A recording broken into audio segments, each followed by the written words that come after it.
Hello students.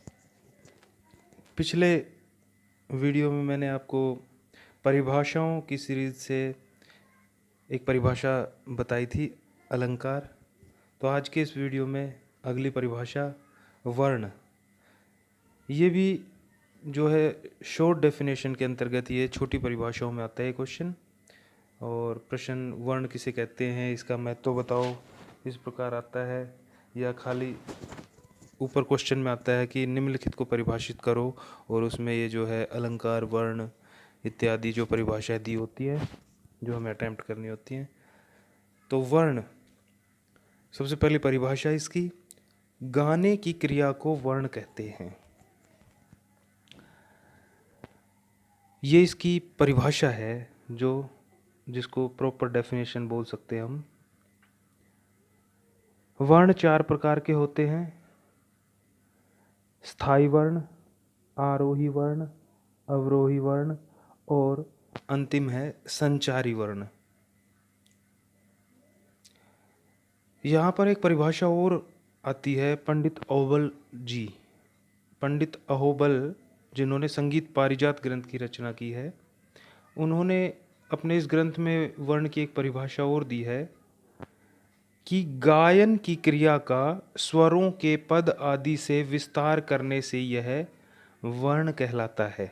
तो ये दो परिभाषाएं यहाँ पर दी गई है। इसके उपरांत जो है हमें वर्ण के चारों प्रकारों का जो है विवेचन करना होगा। पहला प्रकार है स्थाई वर्ण। किसी भी एक स्वर को बार बार गाने बजाने को स्थाई वर्ण कहते हैं। स्थाई का अर्थ होता है स्थिर होना। अंततः जब एक ही स्वर स्थिर अर्थात बार बार प्रयुक्त करते हैं उसे स्थाई वर्ण कहते हैं। उदाहरण भी दिया गया है, जैसे सा सा सा, रे रे रे, ग ग ग। यानी एक ही स्वर को दो दो तीन तीन बार जब हम एक गाते हैं रुक रुक कर, तो वो हो गया स्थाई वर्ण। दूसरा इसका प्रकार है आरोही वर्ण। नीचे के स्वरों से ऊपर चढ़ते स्वरों को आरोही वर्ण कहते हैं। आरोही को इंग्लिश में असेंडिंग भी कहते हैं। तो ये असेंडिंग पोजीशन है, जो स्वरों की चढ़ता क्रम है नीचे के स्वरों से, यानी मध्य सप्तक से लेकर और मंद्र सप्तक या मध्य से लेकर तार की तरफ जाते हैं जब हम, तो वो आरोही वर्ण है। यानी स्वरों के चढ़ते क्रम को आरोही वर्ण कह सकते हैं। जैसे उदाहरण यहाँ पर ये दिया गया है साथ साथ, सा रे गा मा पा धा नी। तीसरा जो प्रकार है अवरोही वर्ण। तो आरोही का सेम जो उल्टा होता है वो अवरोही है। जैसे आपको पता है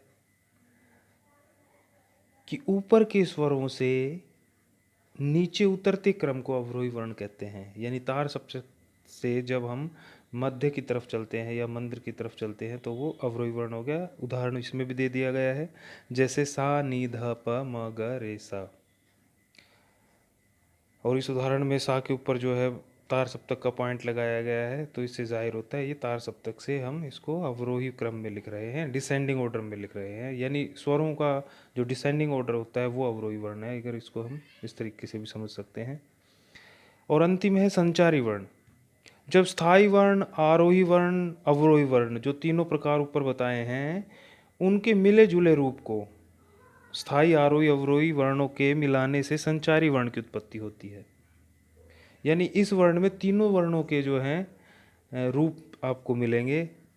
इसमें कभी तो कोई स्वर ऊपर की तरफ चढ़ता है असेंडिंग ऑर्डर में, और कभी नीचे उतरता है डिसेंडिंग ऑर्डर में, और कभी वो जो स्टेबल रहता है स्थाई। और इसका एग्जाम्पल दिया गया है यहाँ पर, सा रे गा म प ध प। तो ये तीनों का इसमें रूप आ गया। तो ये चारों प्रकार जो है वर्ण के परिभाषित करने के उपरांत वर्ण का महत्व भी बताना है हमें।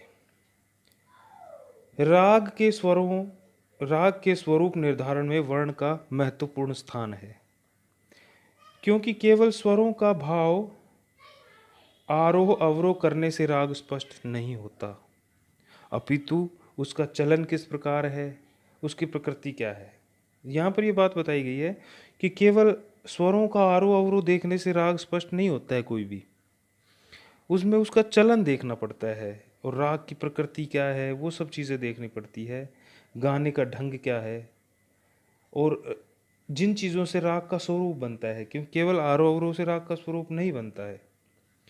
क्योंकि कई बार कई दो रागों में ऐसी समानता देखी गई है कि स्वर बिल्कुल एक जैसे ही लगते हैं दो रागों में, लेकिन केवल चलन और वादी संवादी इत्यादि से राग अलग अलग होते हैं वो दोनों, अन्यथा आरोह अवरोह दोनों का एक जैसा ही होता है। जहाँ राग में स्वरों का महत्व है वहाँ वर्ण का भी विशेष महत्व है। यदि हम अंत में यह कहें कि राग निर्माण में वर्ण का महत्वपूर्ण स्थान है और वर्ण शब्द में राग की विशालता छिपी है, तो ये गलत नहीं होगा। तो ये आज मैंने आपको बताया वर्ण परिभाषा इसकी और इसके प्रकार। तो आज की वीडियो में इतना ही। कल एक नए टॉपिक के साथ फिर हाजिर होंगे। तब तक आप अपने घर में रहिए, स्वस्थ रहिए, सुरक्षित रहिए। God bless you and your family. Thank you.